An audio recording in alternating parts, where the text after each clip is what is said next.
La situation financière du système de retraite va se dégrader fortement dans l'avenir, c'est le principal message adressé par le premier président de la Cour des comptes, face aux sénateurs. 2 semaines après avoir présenté les conclusions de sa mission flash sur l'état du financement et les perspectives du système de retraite, Pierre Moscovici a répété l'exercice cette semaine devant les commissions des affaires sociales du Parlement, hier à l'Assemblée nationale et ce 5 mars au Sénat. Ce rapport, qui répondait à une commande du Premier ministre François Bayrou exprimée en janvier lors de la déclaration de politique générale, sert de base de travail aux partenaires sociaux. Pendant 3 mois, syndicats et organisations patronales tenteront de trouver des améliorations à la réforme de 2023 et, surtout, de ramener le système à l'équilibre en 2030, objectif fixé par François Bayrou. Or, Pierre Moscovici a souligné qu'entre 2025 et 2030, les déficits restaient assez stables. Les vraies difficultés commencent après en réalité, a-t-il averti. Nette dégradation de la situation financière. Nos projections à 20 ans montrent une nette dégradation de la situation financière globale à 2045, malgré la réforme de 2023, a résumé Pierre Moscovici. Le rapport de la Cour estime à 6,6 milliards d'euros le déficit pour l'année 2025. Il devrait se creuser à 15 milliards en 2035, et progressivement doubler, pour atteindre 2045. C'est ça la situation financière projetée, ça n'a pas fait contestation, a indiqué l'ancien ministre.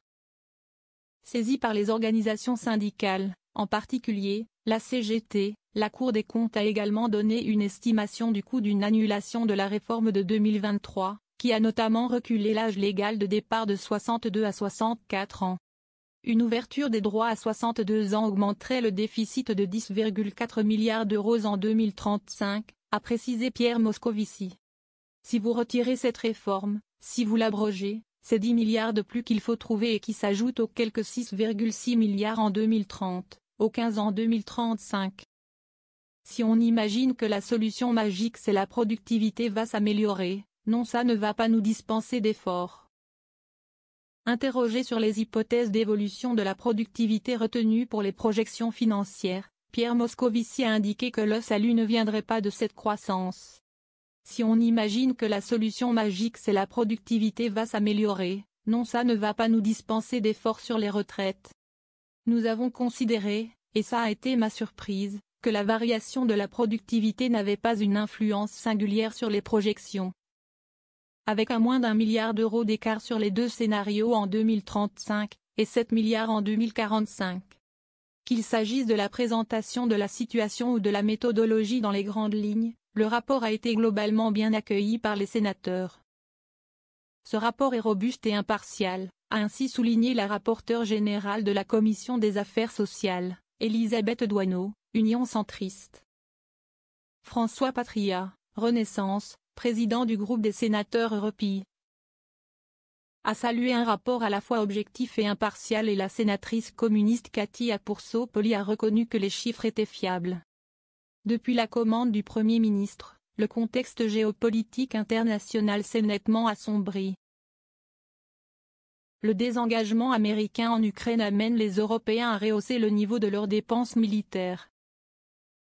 L'impérieuse nécessité de retour à l'équilibre se fait encore plus prégnante, a estimé Élisabeth Doineau. Si nous voulons être capables de répondre à des menaces sur notre sol, et notre sol, c'est le sol européen, nous allons devoir faire des efforts. Et ça ne peut pas se faire au prix d'une dégradation supplémentaire de nos déficits, les plus dégradés d'Europe, a acquiescé le premier président de la Cour des comptes. Un deuxième rapport attendu durant la deuxième quinzaine d'avril. Pierre Moscovici a également détaillé les axes d'un nouveau rapport complémentaire en préparation, qui traitera des aspects plus macro-financiers et macroéconomiques, comme l'impact des paramètres du système de retraite sur la compétitivité. Ce travail sera rendu au Premier ministre le 15 avril prochain. Il doit aborder notamment le lien entre le système de retraite et le taux d'emploi, notamment chez les seniors. La Cour des comptes veut également fournir des comparatifs internationaux, pour les travaux des partenaires sociaux comme des parlementaires. Il faut se comparer davantage à nos principaux partenaires, a insisté Pierre Moscovici.